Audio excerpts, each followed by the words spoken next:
নবীজি বললেন, আয়েশা তুমি ভেবেছো তোমার হক নষ্ট করে আমি অন্য কোন বিবির বাড়িতে গিয়ে আমি সেখানে আনন্দ করছি? না না আয়েশা, আজকে রাতটা একটা গুরুত্বপূর্ণ রাত। এই রাত্রে আল্লাহ তাআলা সমস্ত উম্মতদেরকে ক্ষমা করেন, শুধু হিংসুক আর মুশরিক ছাড়া। এই রাত্রে আমি তাই কবর জিয়ারত করতে গিয়েছিলাম। সেজন্যই লাইলাতুন নিসফ মিন শাবান কোন মুসলমান যদি তার আব্বার কবরটা জিয়ারত করতে যায়, মায়ের কবরটা জিয়ারত করতে যায়, অবশ্যই সওয়াব আল্লাহ মোল্লামায় লিখে দেবে। তবে সুন্নাত তরিকা হলো বাপের কবরে একা গিয়ে কান্নাকাটি করা। খবরদার খবরদার খবরদার, আব্বাজানের কবরে যাওয়ার সময় আসসালামু আলাইকুম ইয়া আহলাল কুবুর বলে দাঁড়াবে, তওবা ইস্তেগফার দরুদ শরীফ কোরআন শরীফ যা জানা আছে পড়বে, হাতটা আল্লাহর কাছে কাবা শরীফের দিকে মুখ করে তুলে দেবে। আব্বার জন্য একটু চোখের পানি ফেলবে, আম্মার জন্য চোখের পানি ফেলবে।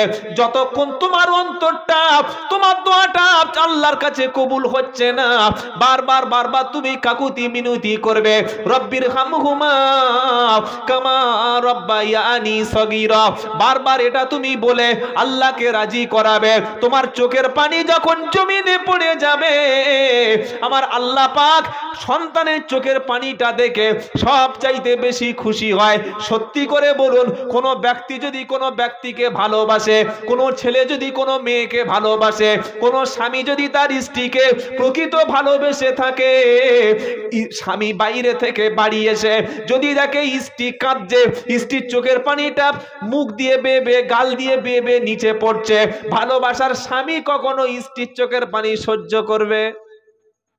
হ্যাঁ না বলেন না? যারা ভালোবাসে না ও কেঁদে মরে গেলে ফিরে তাকাবে, তুই কাঁদছি কাঁদ, আমার তো আর দু চারটে আছে, বলবে না?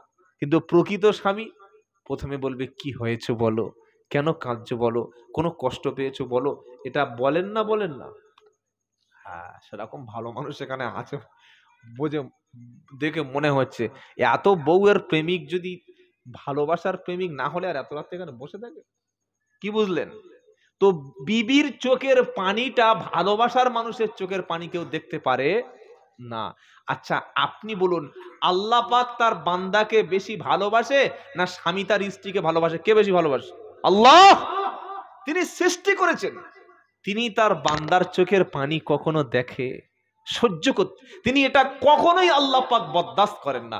যখন বান্দা তার আব্বা আম্মার জন্য চোখের পানি ফেলে, আল্লাহ তাআলা এই চোখের পানিটাকে জাহান্নামের আগুনকে হারাম করে দেওয়ার জন্য যথেষ্ট। জোরে বলুন সুবহানাল্লাহ। এবার একটা সত্যি কথা বলছি, যদি নেওয়ার হয় গ্রহণ করবেন, না নেওয়ার হয় এখানে ফেলে দিয়ে যাবেন। ভাই বলুন তো, আমরা যদি ইমাম সাহেবকে নিয়ে গিয়ে কবরে জিয়ারত করাই আর পিছন থেকে আল্লাহুম্মা আমিন, হুজুর কেঁদে মরে যাচ্ছে আল্লাহুম্মা আমিন আল্লাহুম্মা আমিন, তখন কি চোখের পানিটা আসে না হুজুরের চোখের পানি আসে? হুজুরের পানি আসে। কিন্তু আপনি যখন, কারণ হুজুর তো 5 মিনিট দোয়া করবে, 10 মিনিট করবে, 20 মিনিট, আধ ঘন্টা দোয়া করবে, আরো তো 6টা কবরস্থান আছে, কে যাবে কে? কিন্তু আপনি যখন যাবেন একা, একা চলে গেলেন ইশার নামাজের পরে, আসসালামু আলাইকুম আব্বাজান আমি এসেছি, 5টা মাস হয়ে গেল তোমাকে খবর নিতে পারিনি, আজকের পবিত্র রাত্রে তোমার পায়ের কাছে এসে দাঁড়িয়েছি, তোমার জন্য ক্ষমা চাইছি আব্বা। আল্লাহ আমার বাপকে ক্ষমা করে দিও, মাকে ক্ষমা করে দিও। সন্তানের চোখের পানি কবরের পাশে যখন পড়ে যাবে, আমার আল্লাহ পাক বলে, ফেরেশতারা সাক্ষী থাক, যে সন্তান তার বাপের জন্য কাঁদছে, আমি আল্লাহ কি করে তার বাপের কবরে আযাব দিই বল? এই রাতটা হচ্ছে সেই রাত যেটা জিয়ারত করে বাপের কবরটা মুছে পাপ সাফ করে বাপের কবরটা জান্নাত করে দেওয়ার মাপ। জোরে বলুন সুবহানাল্লাহ। ভেবে বলুন, কবরস্থানে কি এই রকম দোয়া করেছি 20 মিনিট 25 মিনিট একান্তে আহাজারি অনাজারি করে বাপের জন্য কেঁদেছি, না ইমাম সাহেবকে নিয়ে 150-200 লোক গিয়ে দল বেঁধে গিয়ে যা হলো রেডিমেড রব্বানা জালামনা, ইমাম সাহেব কেঁদে দিল, চল হাসতে হাসতে বাড়ি চলে যাই? দুটোর মধ্যে পার্থক্য আছে না নাই? নিজে ভাববেন কোনটা নিজের কাছে গ্রহণ হচ্ছে সেটা গ্রহণ করবেন। কথা মনে থাকবে ইনশাআল্লাহ। ইমাম সাহেবকে নিয়ে যাবেন না, আমি একবার যাবো না, হাজার হাজার লোক নিয়ে যান, কিন্তু সুন্নাত তরিকা হচ্ছে একা যাওয়া। প্রমাণ আরেকটা করে দেব, একটা প্রমাণ দেব। আচ্ছা ফুরপুরা দাদা হুজুর রহমতুল্লাহ কবর জিয়ারত করেছেন আপনারা? করেন নাই কোনোদিন? দাদা হুজুর রহমতুল্লাহ কবর জিয়ারত করার লোক এখানে কেউ নাই? আছে না নাই? কথা বলেন, আছেন তো? দাদা হুজুর, মেজ হুজুর, ছোট হুজুরের কবর যখন জিয়ারাত হয়, একা জিয়ারাত করে না দল বেঁধে? একা। ঠিক ধরেছে। জিয়ারাত করে, যদি বলেন না, আপনি জাননি কোনোদিন? আচ্ছা, একা। আল্লাহর নবীর কবর যখন সাহাবারা বা যখন হজে যায় হাজী সাহেবরা, নবীর মাজার মুবারকের সামনে যখন সালাম দেয়, সবাই মিলে না একা দেয়? একা। আপনি গিয়া সালাতু আসসালামু আলাইকা ইয়া রাসূলুল্লাহ, চলে যাও চলে যাও, আর দাঁড়ানোর হুকুম নাই। একা। এটাই সুন্নাত তরিকা ছিল, জোরে বলুন সুবহানাল্লাহ। এই একার মজা আলাদা। বাপের কবর সামনে লাইলাতুন নিসফ মিন শাবান, শবে বরাতের রাতে বাপের জন্য অন্ধকারে কাঁদবেন, হাজার লোক জোগাড় করে ওই কান্না, আর নিজের পার্সোনাল কবরস্থানে বাপকে সামনে নিয়ে কান্না, জীবনে কখনো এক হতে পারে? ভেবে দেখবেন, কেঁদে দেখবেন, ভাগ্য পাল্টে যাবে। জোরে বলুন সুবহানাল্লাহ। একটু ঘুম লাগছে না ভাই? দেখি তাকবীর, নারায়ে তাকবীর।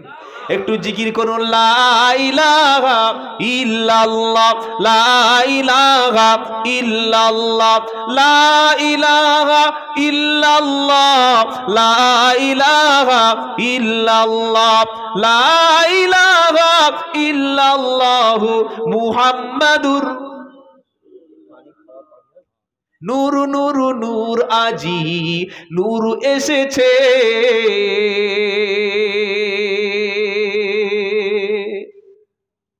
মা আমিনার কোলে আজি ফুল ফুটেছে। আচ্ছা, আল্লাহ নবীর ঘরে কারেন্টের লাইন ছিল? জোরে বলেন। ইনভার্টার ছিল? বলেন না। মোমবাতি ছিল? ফোনের ফ্ল্যাশ লাইট ছিল? ছিল না। কিন্তু যেদিন নবীজি আমিনার গর্ভে থেকে পৃথিবীতে ভূমিষ্ঠ হয়, নবীর ঘরে তেল নাই, বাতি পর্যন্ত জ্বলে না, কিন্তু নবীকে আল্লাহ এত নূর দিয়েছিল। আম্মাজান আমিনা তিনি বলছেন, হালিমাতু সাদিয়া বলে, আমি যখন আমার স্বামীকে বাইরে রেখে যখন নবীর ঘরে শিশু মুহাম্মাদের ঘরে ঢুকেছি, নবীকে কোলে করে তুলে আমি তায়েফে নিয়ে যাব, ঘরে ঢোকার সাথে সাথে কোনো লাইট ছিল না, টিউব লাইট ছিল না, কোনো ফ্ল্যাশ ছিল না, ইনভার্টারের কোনো লাইট ছিল না, কিন্তু আল্লাহ তাআলা নবীকে এত জ্যোতি দিয়েছিল, আমার মনে হলো যেন পূর্ণিমার চাঁদ আমার কোলে ধরা পড়েছে। আরো জোরে বলুন। এই কবি বলছে, নূর নূর নূর, আজি নূর এসেছে, মা আমিনার কোলে আজি ফুল ফুটেছে, আয় আয় কে দেখবি নূরেরি মালা, মা আমিনার কোলে দোলে সাল্লি আলা। সকলে একটু জোরে বলেন না। আচ্ছা, গজলটা আপনাদের মুখস্থ নাই? রসুলের শানে কোন গজল পাঠ করা, এটাও সওয়াব। বলুন না সুবহানাল্লাহ। কবি বলছে, বলুন, নূর নূর নূর আজি। বাবা ঘুমাচ্ছেন? লাশ পড়ে গেছে নাকি? আচ্ছা, থাক থাক। আহা, ছোট ছোট বাচ্চা গো, আল্লাহ রসুলের প্রেমে বসে আছে। সুবহানাল্লাহ। নূর নূর নূর, আজি নূর এসেছে, মা আমিনার কোলে আজি ফুল ফুটেছে। জোরে হবে না? জোরসে বলো, নারায়ে তাকবীর। আয় আয় কে দেখবি নূরেরি মালা,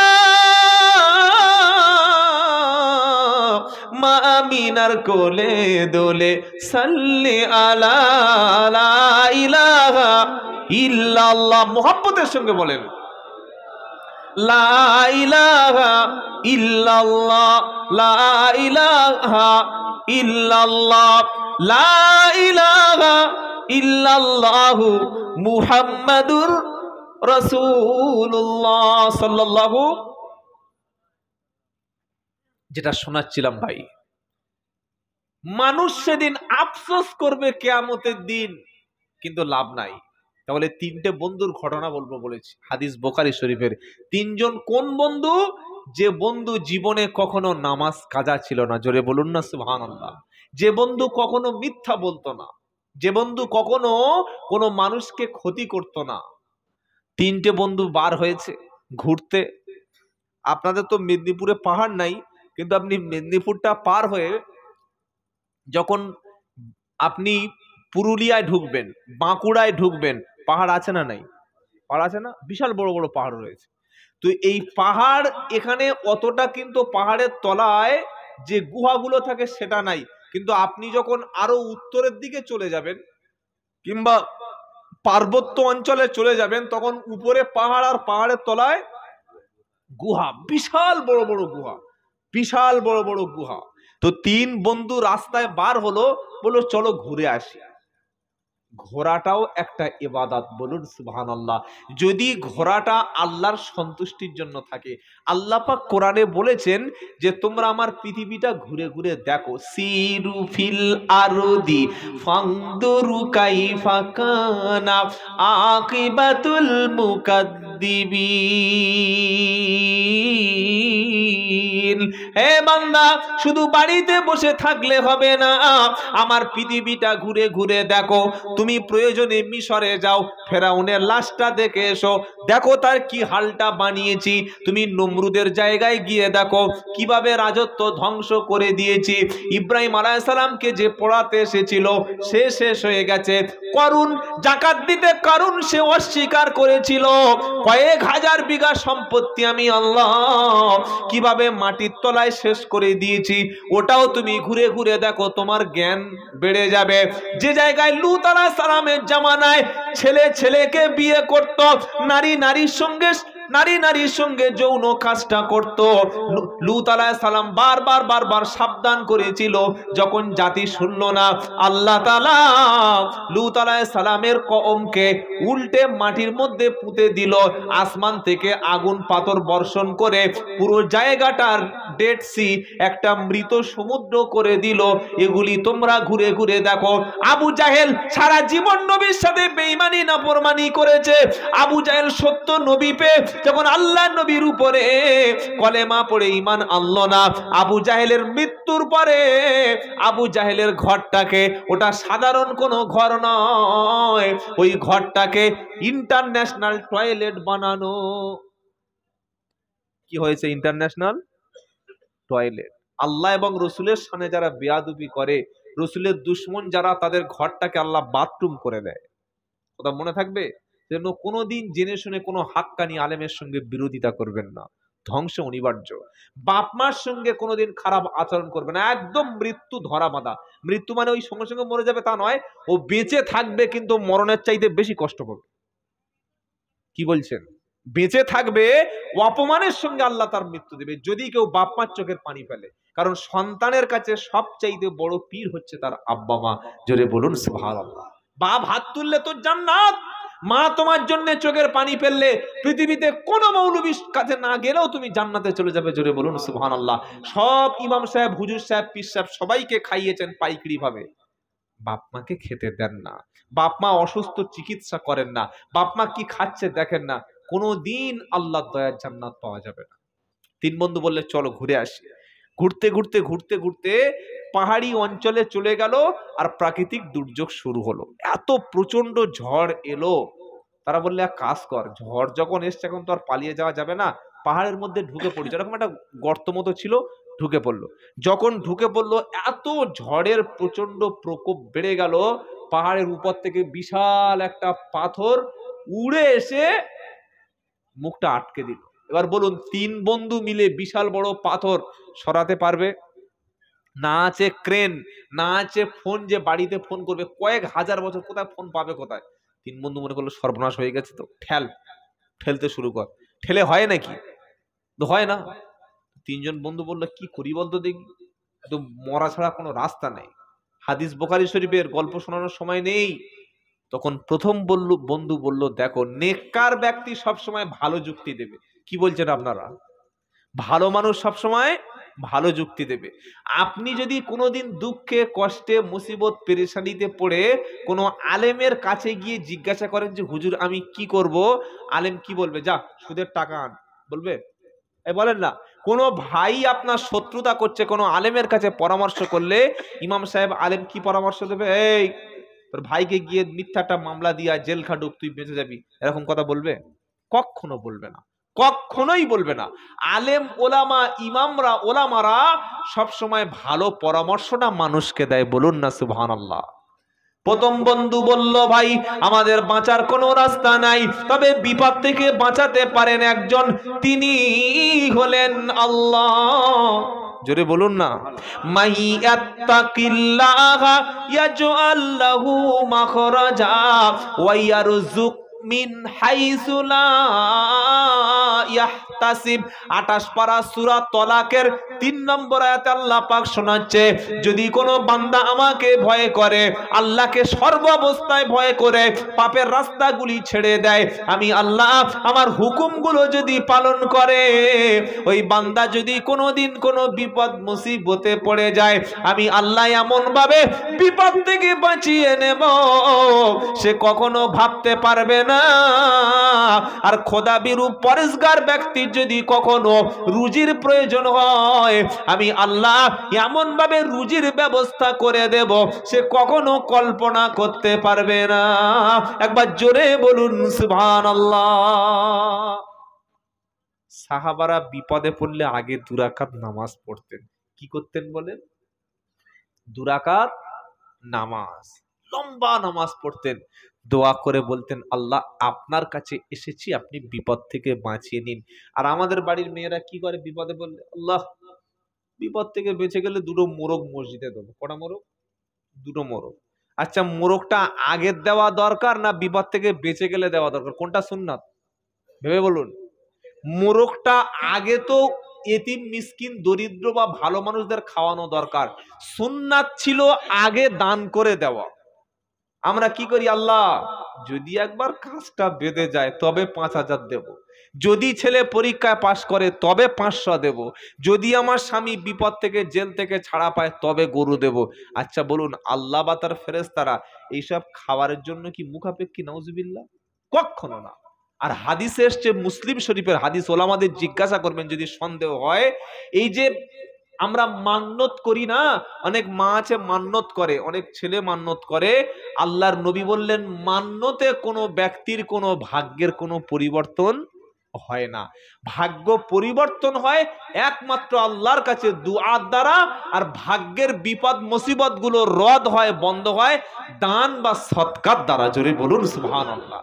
যখন বিপদ এসছে সঙ্গে সঙ্গে 2 রাকাত নামাজ, কিছু টাকা ক্যাশ মসজিদে, কিছু এতিমখানা, কিছু দুস্থ এতিমদেরকে দিয়ে দেবেন, আর আল্লাহর কাছে বলবেন, আল্লাহ আমি তো বিপদে পড়েছি, এতটুকু সামর্থ্য ছিল আল্লাহ দিয়েছি, আপনি বাঁচিয়ে দিন। দান সদকা আর নামাজের দ্বারায় আল্লাহ বড় বড় বড় বড় বিপদ থেকে বাঁচিয়ে দেয়। চলে বলুন সুবহানাল্লাহ। আমরা বোকার মতো কাজ করি, আল্লাহ যদি সেরে যায় তো 2টো মোরগ দেব, সে কবে হবে আর কবে মোরগ খাবে, ওই হয় নাকি? এই বাবাজিরা, আল্লাহওয়ালা ভাইরা। তো 3 বন্ধু বললে এক কাজ করো, বললে কি? বলে তোমাদের জীবনে কোনো ভালো আমল আছে? বললে কি বলছো মা, ভালো আমল মানে কি? বলছে আরে মনে মনে করে দেখো জীবনে কি তোমরা কখনো কোনো ভালো কাজ করেছিলে? যদি কোনো ভালো কাজ তোমরা করে থাকো তো সেই কাজের ওসিলায় আল্লাহর কাছে দোয়া চাও। সুবহানাল্লাহ বলবেন না? কিসের ওসিলায়? নেক কাজের ওসিলায়। প্রথম বন্ধু দোয়া করতে শুরু করলো, রাব্বানা। প্রথমে আল্লাহকে ডাকতে হবে, আল্লাহকে স্বীকার করে নিতে হবে, আল্লাহ ছাড়া আমাদের কেউ আছে নাকি? বলেন না। আল্লাহ ছাড়া আমাদের বাঁচানোর কোনো মালিক আছে? নেই। আল্লাহ ছাড়া আমাদের কেউ ক্ষতি করার মালিক আছে? প্রথম বন্ধু বলল রাব্বানা, দোয়া করছে, ওর জীবনে ওটাই ভালো কাজ, অনেক ভেবে দেখেছে এটাই আমার ভালো কাজ। ভালো নেক কাজের ওসিলা দিয়ে দোয়া করলে দোয়াটা আল্লাহর কাছে পৌঁছে যায়। জোরে বলুন সুবহানাল্লাহ। প্রথম বন্ধু বলছে, আল্লাহ আমি প্রত্যেকদিন কাজ থেকে ফিরে, ব্যবসা বাণিজ্য থেকে ফিরে, আমার ছাগল ছিল, দুম্বা ছিল, তাদের দুধ দহন করে দুধটা গরম করে নিয়ে আগে আব্বার মুখে খাবার তুলে দিতাম, আগে আম্মার মুখে খাবার তুলে দিতাম, আব্বা আম্মা খেলে পরবর্তী সময় খাবারটা নিয়ে আমি বিবি বাচ্চার মুখে খাবার তুলে দিতাম। একবার জোরে বলুন সুবহানাল্লাহ। রান্না করে প্রথম খাবারটা যাবে কার ঘরে? জোরে বলেন। আগে খাবার যাবে মায়ের কাছে। মা গোসল করে 2 ঘন্টা বসে থাকবে কেন? বাপ গোসল করে বলবে কেন যে বাবা খাবার দাও? এটা তো বাপ কখনো বলবে না। 3 মাই সোনার টুকরো, 3টে চাঁদ আছো, 3 জনে উপার্জন করতে শিখেছ, 3 জনকে আল্লাহ তাআলা 1টা 2টো 3টে করে সন্তান দিয়েছে। মাসের শেষে 3 বাই 10 12,000 টাকা উপার্জন করো। 11টা 12টার সময় রান্না হয়ে গেলে তুমি মাংস কিংবা তরকারি সবজি মাছ নিয়ে খাবারটা ভালো করে নিয়ে তুমি সন্তান আম্মার কাছে যাবে। আরেকটা সন্তান তরকারির প্লেট এনে আব্বার কাছে বসিয়ে দেবে। 3 বাড়িতে যখন 3 রকম খাবার মায়ের কাছে আসবে, মা সব খাবে? বলেন না, মা কি হাওন নাকি? তো সব খেতে পারবে না, কুমির। 1টা 2টো করে খেয়ে বাকি খাবারটা নাতি নাতনিদের দিয়ে দেবে। আম্মা জানের মুখ থেকে হাসিটা ফুটে যাবে। আব্বা জানের মুখ থেকে যখন একটু রহমতের হাসি বার হবে, আমার নবীজি বলেন আব্বা আম্মার হাসিটা আল্লাহ তাআলার আরশে পৌঁছে যাবে। যখন কোনো সন্তানের উপরে তার আব্বা আম্মা খুশি থাকে, আমি আল্লাহ তাআলা ওই সন্তানের রুজির ব্যবস্থাটা সাথে সাথে প্রসারিত করে দিয়ে থাকি। জোরে বলুন সুবহানাল্লাহ।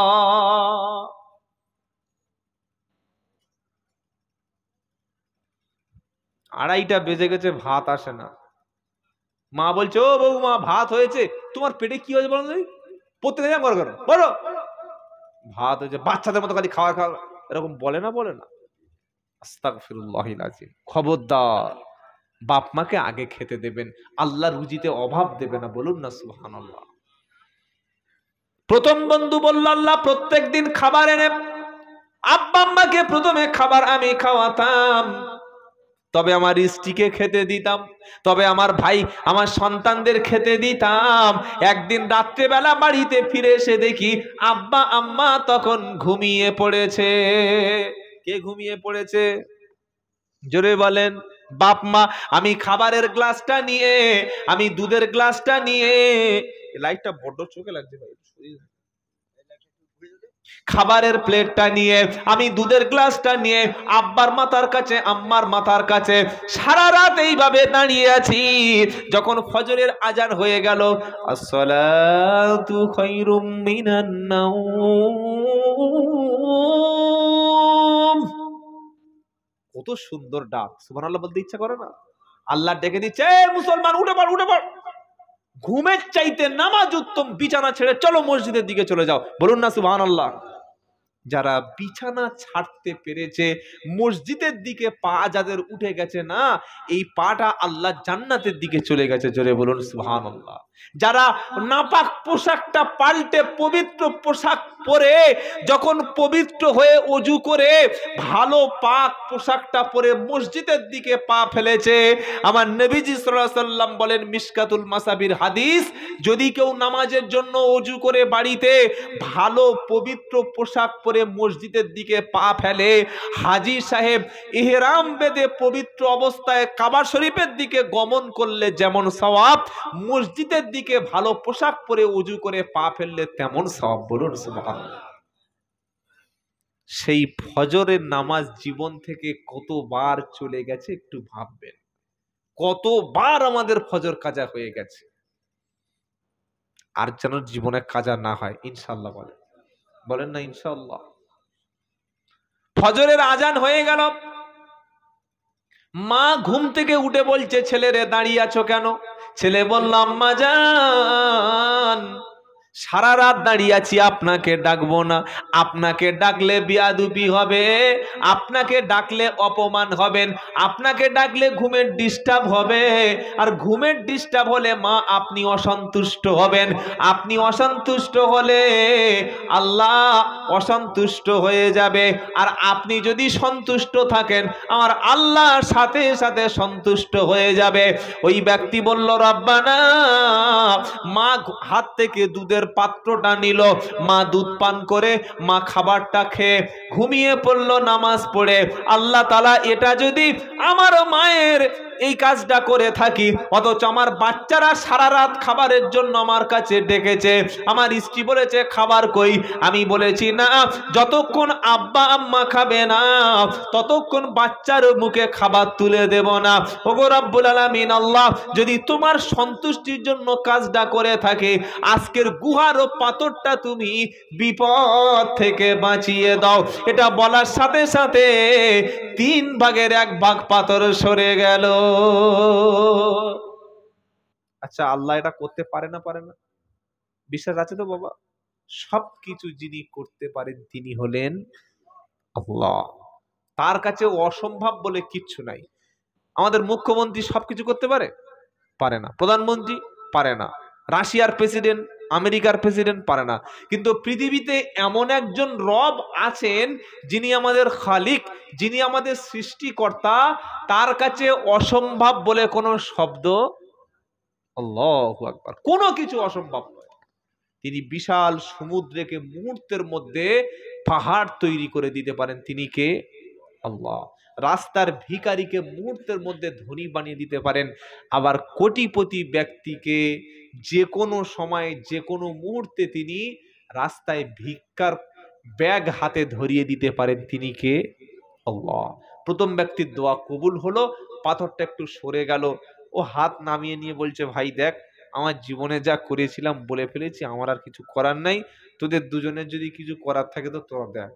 দ্বিতীয় ব্যক্তি বলল, দেখ, আমি লোকটা খারাপ ভালো এটা বলবো না, তবে জীবনে আমার অনেক কাজ আছে, তবে একটা ভালো কাজ আছে।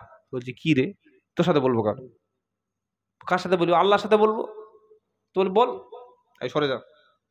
ওই কোণে গিয়ে দোয়া করছে। যে ছোট পাথরটা সরে গিয়েছিল, ছোট একটা জায়গা হয়ে গিয়েছিল, ওর মধ্য থেকে বার হওয়ার কোনো সিস্টেম তখনও ছিল না। দ্বিতীয় বন্ধু দোয়া করলো, আল্লাহ, আমি একটা মেয়েকে ভালোবাসতাম, হাদিসে ঠিক এইভাবে লেখা আছে, সেটা আমার চাচাতো বোন, তাকে প্রাণপণ দিয়ে ভালোবাসতাম। একদিন একটা নির্জনে একটা আলাদা রুমে ডেকে বললাম, চাচাতো বোন, আমি তোমাকে সত্যি ভালোবাসি, চলো দুজনে আমরা বিয়ের আগে আমাদের মনের চাহিদাটা পূরণ করি। চাচাতো বোন বলল, খবরদার খবরদার, কখনো এই কাজটা তুমি করো না। তুমি যদি আমার শরীরটা ভোগ করতে চাও, আমার কাছে আসতে চাও, আমার কাছে যদি তুমি গমন করতে চাও, কিছু দীর্ঘ লাগবে, 100 দিরহাম লাগবে, আগে মাল দাও, পরে ভেবে দেখবো ফেলো করি। বলেন না, ফেলো করি, মাখো তেল, ক্যাশ হবে, বাকিতে কিছু হবে না।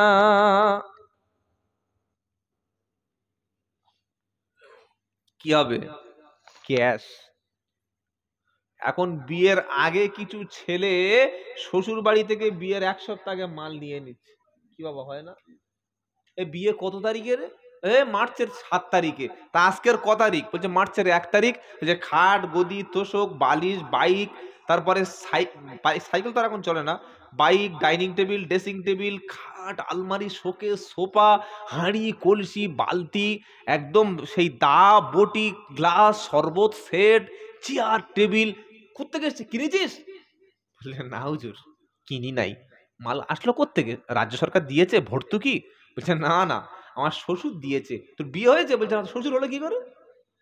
বিয়ে? হ্যাঁ, কোনটা কি বলুন তো? হ্যাঁ, এখন তো আর টিভি না, এখন এলসিডি। হ্যাঁ, ওটা সবচাইতে বড় রহমতের জিনিস। ওটা বাড়িতে রাখবেন আর মাঝে মাঝে আমাদেরকে ডেকে একটু মিলাদ পড়িয়ে নেবেন, ইনশাল্লাহ জান্নাতে চলে যাবেন। আস্তাগফিরুল্লাহ। যারা বাড়িতে এলসিডি রেখেছেন তারা জাহান্নামের একটা কাউন্টার খুলে রেখেছেন। কেন? আপনি বাড়িতে নেই, আপনার বিবি, আপনার বাচ্চা, আপনার সন্তানেরা টানা একটানা যে পাপটা করছে, প্রতি মুহূর্তে আপনার আমলনামায় এটা মিটার উঠতে থাকছে, গোনা উঠতেই থাকছে। যদি খবর পড়ার খুব ইচ্ছা হয় ভাই, মোবাইলে খবর পাওয়া যায়, যায় না? যায় না? এখন টাটকা খবর পাওয়া যায়। খবর পড়ার খুব যদি ইচ্ছা থাকে, 5 টাকার পেপার কিনে খবর পড়বেন। যাদের বাড়িতে এলসিডি লাগিয়েছেন, বিবি বাচ্চা বসে বসে 750 থেকে 800 নোংরা চ্যানেল 3 মাস পরে পরে 800 টাকা 900 টাকা রিচার্জ করেন কেবিল লাইনে, আর পুরো পাপটা কিন্তু আপনার ঘাড়ে যাচ্ছে। আমার বাবুজিনি বলেছেন, ভাই ঠিক কথা বলেছেন। কি বুঝলেন? বিয়ে হবে 1 সপ্তাহ পরে, তার আগে ক্যাশ নিয়ে নিয়েছে। এ কাজটা ঠিক হয়েছে কি? বলেন, কাজটা ঠিক হয়েছে? কখনো না, কোনোদিন কাজটা উচিত হয় নাই, হারাম। বোনটা যখন ভাইকে বলল, দেখ ভাই তুই ভালোবাসিস ঠিক আছে, কিন্তু বিয়ের আগে কোনো এসব কিছু হবে না, আর হতে গেলে সম্পদ লাগবে, মাল লাগবে, মাল ছাড়া আমি রাজি হব না। ছেলে বলল ঠিক আছে দাঁড়া, আমি রেডি হচ্ছি। অনেক কষ্ট করে 100 দিরহাম অনেক কষ্ট করে এনে আবার নির্জন ফ্ল্যাটে গেল, গিয়ে বললে বোন এবার রেডি হ, আমি মাল এনেছি, নে মনের আশাটা পূরণ কর। ওই মেয়েটা ছিল সত্যিকারে পরেশগার, আল্লাহওয়ালা। ওই মেয়েটা বলল ভাই টাকাটা দিচ্ছ দাও, এখানে কিন্তু পৃথিবীর কোনো পুরুষ নাই, এখানে কোনো নারী নাই, এখানে কোনো আমার বাপ নাই, ভাই নাই, এখানে সিসি ক্যামেরা নাই, এখানে পাড়ার কোনো ব্যক্তি নাই, এখানে কোনো সাংবাদিক নাই। আমরা যদি পাপের কাজটা করি, দেয়ালটা চতুর্দিকে সাক্ষী থাকবে, উপরে ছাদ রয়েছে, ছাদের উপরে কিন্তু কেউ দেখবে না, কিন্তু আরশে বসে আছেন যিনি, তার চোখ কখনো ফাঁকি দেওয়া যাবে না। জোরে বলুন সুবহানাল্লাহ। এই প্যান্ডেলের ওপারে গিয়ে বিড়ি খেলে আল্লাহ দেখা পাবে? কি বলছেন, দেখা পাবে? আস্তাগফিরুল্লাহিল আযীম, আস্তাগফিরুল্লাহ। এখানে মদ খেলে লোক ধরতে পারবে, দিঘায় গিয়ে মদ খেয়ে আসছে। কি বলছেন বলেন? এখানে মেয়েদের নিয়ে নোংরামি করলে লোক ধরতে পারবে, সেই পুরীতে হোটেলে মেয়েদের নিয়ে ১,৫০০ ২,০০০ টাকা ৩,০০০ টাকা দিলে কটা নেবেন? ৬ ঘন্টা সার্ভিস, নাউযুবিল্লাহি মিন যালিক, সার্ভিস দিয়ে পালাবে, কে ধরতে পারবে? কিন্তু সবকিছু যিনি দেখেন তিনি কে? আল্লাহ। কেন বলুন তো? আমাদের সাথে না আল্লাহর ফেরেশতাদেরকে আল্লাহ বসিয়ে রেখেছে, কিরামান কাতিবিন ইয়ালামুনা মা তাফআলুন ইন্নাল আবরারা লাফি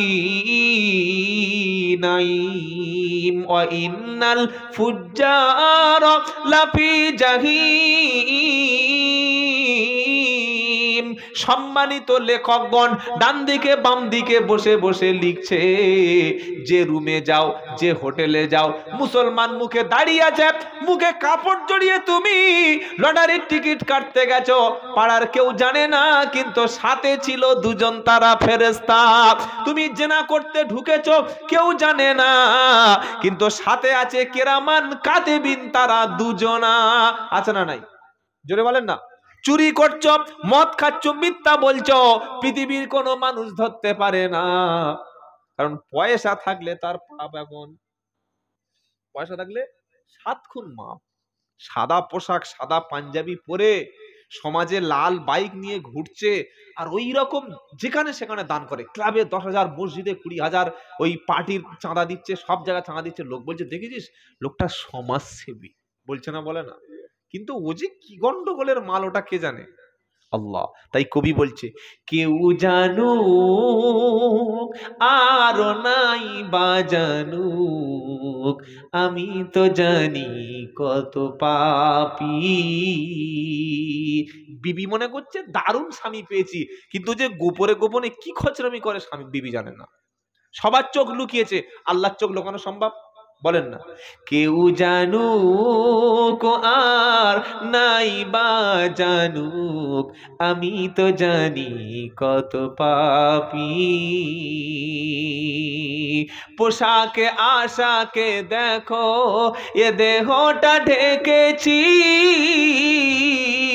পোশাকে আশাকে দেখো, এ দেহটা ঢেকেছি, আড়ালে পিছনেতে কত পাপ যে করেছি। পোশাকে আশাকে দেখো, এ দেহটা ঢেকেছি, আড়ালে গোপনেতে কত পাপ যে করেছি। দামি পোশাক পরে, সাদা পোশাক পরে সমাজসেবী সেজেছি, আমি তো জানি কত পাপী, আমি তো জানি কত পাপী, কেউ জানুক আর নাই বা জানুক, আমি তো জানি কত পাপী। আপনাকে জাস্টিফাই করার জন্য হাইকোর্টে যেতে হবে না, আপনি নিজেই বুঝতে পারবেন ভালো না খারাপ। বুঝতে পারছেন না? পারছেন না? আর ঠিক এই পরিস্থিতি কিয়ামতে হবে। কোন পরিস্থিতি? প্রত্যেকটা বান্দা আল্লাহর সামনে যখন বিচার হবে, আল্লাহ পাক বলছেন ওয়া কুল্লা ইনসানিন আলজামনাহু তাইরাহু ফি উনুকিহি ওয়া নুখরিজু লাহু ইয়াউমাল কিয়ামাতি কিতাবাই ইয়ালকাহু মানশুরা। আপনাদের কষ্ট হচ্ছে নাকি ভাই? আমি বুঝতে পারছি না যে এতক্ষণ বসে আছেন কি করে, সন্ধ্যা থেকে সব বসে আছেন। আল্লাহ আপনাদের সমস্ত গুনাহগুলিকে মাফ করে দিক, বলুন আমিন। এই যে বসে বসে কোরআন শুনছেন না, প্রত্যেকটা মুহূর্ত আল্লাহ নফল ইবাদতের সওয়াব দিচ্ছে। সুবহানাল্লাহ বলার দরকার ছিল না? না, এখন বলার দরকার নেই, কাল সকাল 9টার দিকে একবার বলুন, জোরে বলুন না সুবহানাল্লাহ। এটা হচ্ছে ইবাদত। কোরআন শোনার মজলিসটা কি? জোরে বলে ইবাদত। وَكُلَّ إِنسَانٍ أَلْزَمْنَاهُ طَائِرَهُ فِي عُنُقِهِ وَنُخْرِجُ لَهُ يَوْمَ الْقِيَامَةِ كِتَابًا يَلْقَاهُ مَنشُورًا। 15 পারা 2য় পৃষ্ঠা 6 নম্বর লাইনের 12 নম্বর আয়াত, সূরার নাম বানি ইসরাইল। আল্লাহ পাক বলছে প্রত্যেক বান্দার কর্মলিপি, কাজের হিসাব, কর্মকাণ্ডগুলি আমি আল্লাহ রেকর্ড করে গলায় ঝুলিয়ে দিয়েছি। তুমি মরবে যখন সবকিছু গলায় ঝুলিয়ে দেব, আর কবর থেকে আল্লাহর সামনে যখন হাজিরা হবে, তোমার ফাইল আমি সামনে খুলে দেব, খাতা যখন খুলে দেব, দিয়ে বলবো ইকরা কিতাবাকা ইকরা কিতাবাকা কাফা বিনাফসিকাল ইয়াউমা আলাইকা হাসিবা। বান্দা তুমি তোমার হিসাবটা পড়ো, নিজেই দেখো কোন দিকে যাবে, ডান দিকে না বাম দিকে। যদি নামাজ থাকে, কোরআন থাকে, সৎ আমল থাকে, তোমার ঠিকানা হলো জান্নাতের বাগান। জোরে হবে না? নামাজ যদি না থাকে, দান সদকা যদি না থাকে, ভালো আমল যদি না থাকে, তুমি নিজে হিসাব করো এবারও তুমি কোথায় যাবে। তাহলে আমরা এখানে বসে বসে এটা সব সময় ভাববো, যেখানে আমি যাব সেখানে আল্লাহর দৃষ্টি আছে না নাই?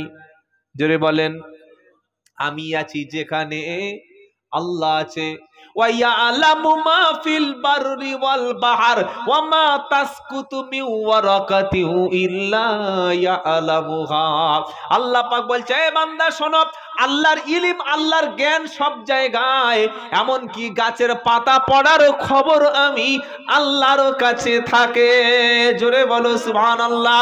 মা ইয়াকুনু মিন নাজওয়া সালাসাতিন ইল্লা হুয়া রাবিহুম। তোমরা যখন 6 জনে মিলে, 5 জনে মিলে কোনো জায়গায় কোনো ষড়যন্ত্র করো, কোনো গোপন মিটিং করো, তোমরা ভাবছো অফিসের মধ্যে সব আমাদের দলের লোক, এই অফিসে আমাদের দলের লোক, এই রুমের মধ্যে আমাদের ঘরের লোক, বাইরের কোনো লোক নাই। আল্লাহ পাক বলছে 5 জন যখন বসে তোমরা ষড়যন্ত্র করো, সেখানে 6ষ্ঠ জন হাজির থাকি আমি হলাম আল্লাহ। তোমরা যখন 4 জন বসে গোপনে মিটিং করো, দেখে নাও যে আমাদের সব দলের লোক তো, বাইরের লোক কেউ নেই তো? হ্যাঁ, কে? সাত্তার, করিম, জব্বার, আর সেই ওটাকে ইসমাইল, হ্যাঁ আর বাবলু, হ্যাঁ ঠিক আছে, ঘরের লোক। আল্লাহ বলছে 5 জন তোমরা দেখে নিলে আমাদের দলের লোক কিনা।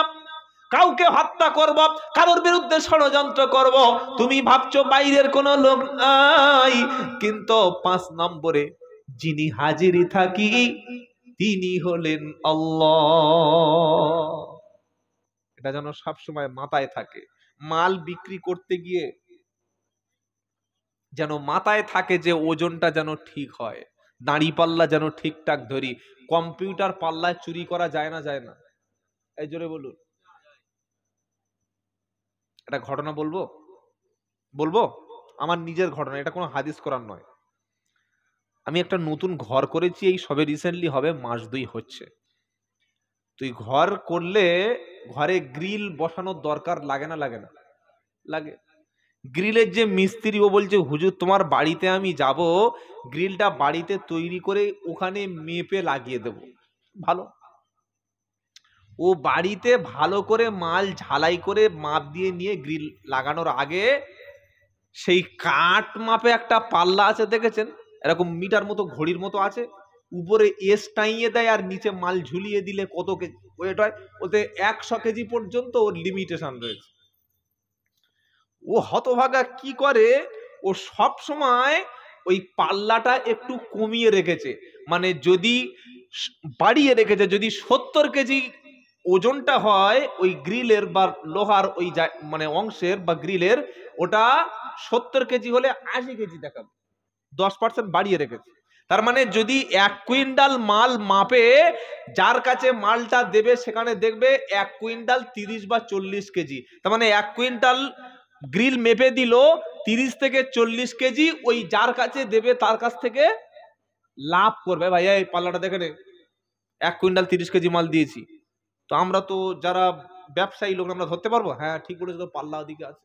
70 কেজি দিয়ে 1 কুইন্টাল বলবে, তার মানে কত লোকের বাঁশ দিয়ে এসছে, বুঝতে পেরেছেন? কত লোকের ক্ষতি জীবনে করেছে, বুঝতে পারছেন না? পারেন না? কাঁটাটা বাড়িয়ে রেখেছে, কাঁটাটা। ও হতভাগা আমার বাড়ি ধরা পড়ে গেল কি করে। ও বাড়ি থেকে কাঁটাটা সেদিন ঠিক করতে মনে নাই, ও এসে যা মেপেছে, মেপে গ্রিল ঝালাই করে জানালা ফানালা সব জায়গায় লাগিয়ে দেখছে, বাড়িতে গিয়ে হিসাব করে মাথায় হাত দিয়ে বসে আছে। কেন?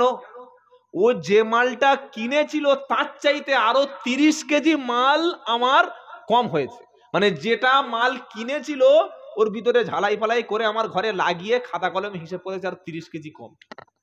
তার মানে কি, এতদিন যে লোকের বাড়িয়ে বাড়িয়ে হিসাব করছিল, ও ভুল করে সেদিন পাল্লাটা আরো কমিয়ে হিসাব করেছে, মানে ওর গাঁটিতে আরো 30 থেকে 40 কেজি রড ঢুকে গেছে। কথা বুঝতে পারছেন কিছু? আমি বললাম ভাই এরকম তো হওয়ার কথা নয়, এটা কি করে হলো? বলছে হুজুর এতদিন লোকের যে ক্ষতি করেছি মনে হচ্ছে আল্লাহ আমার দেখিয়ে দিয়েছে। বললাম ভাই আরো ধৈর্য ধর, আরো হবে। সব সময় তুই প্লাস করে দিস, বাড়িয়ে দিস, সেদিন ভুল করে মাইনাস ঘুরিয়ে দিয়েছিস। বুঝতে পারছেন কত বড় ধরনের ষড়যন্ত্রকারী। সেজন্য ভাই আমরা কোনোদিন মানুষকে ঠকাবো না ইনশাআল্লাহ। বলেন বলেন না ইনশাআল্লাহ। চাউল বিক্রি করছে, কাঁকর পাইল দিয়ে দিল, আছে না নাই? তরমুজ বিক্রি করছে, এমন ইনজেকশন দিয়ে দিল, আর কদিন পরে তো রমজান শুরু হবে, কি বুঝলেন, দুবার ঠুকে দিল। বলো ভাই মাল লাল না হলে ফেরত। বাড়ি গিয়ে দেখছে মিষ্টি নাই, পুরো একদম ফালতু মাল। বউ এবার ইফতার 5 মিনিট বাকি আছে, বলছে হ্যাঁ গো এই মাল এনেছো, তোমার চোখ আছে নাকি? তো স্বামী বলছে এখানে আমি তরমুজের ভিতরে ঢুকছি, তুই আমার পিছনটা ধর। তরমুজের ভিতরে ঢুকে কেউ মাল কেনে? দোকানদার দুবার ঠুকে দিয়েছে, বলছে ভালো মাল, আমি কি করে বুঝবো? আর ইফতার 5 মিনিট বাকি আছে, তো নিয়ে গেলে তার রোজাটাই নষ্ট হয়ে যাবে। যাও আর হোক খেয়ে নে, না খেতে পাস গরুর দে। এরকম ঠকানো বিদ্যা আছে না নাই? আহা, লঙ্কার গুঁড়ো বিক্রি করছে, তার মধ্যে পাইল, কিসে পাইল নাই। মাছ বিক্রি করছে, বরফের পচা মাল, টাটকা মাল বলে পাইল বিক্রি। সব জায়গায় ভেজাল ঢুকে গেছে, সব জায়গায় ভেজাল। এমনকি আজকের মুসলমানদের ইমানেও ভেজাল ঢুকে গেছে। মুখে দাবি করছি আল্লাহ মানি, রসুল মানি, কিন্তু অন্তরে বিশ্বাস নাই। আল্লাহ যেন খাঁটি মুসলমান হওয়ার তৌফিক দান করে। সকলে বলুন না আল্লাহুম্মা আমিন। এখানে বসে বসে নিয়ত করুন, জীবনে কোনো মানুষকে আমরা ঠকাবো না ইনশাআল্লাহ। বলেন ঠকবাজ কখনো জান্নাতে যাবে না। আর কখনো মনের মধ্যে কোনো হিংসা রাখবেন না।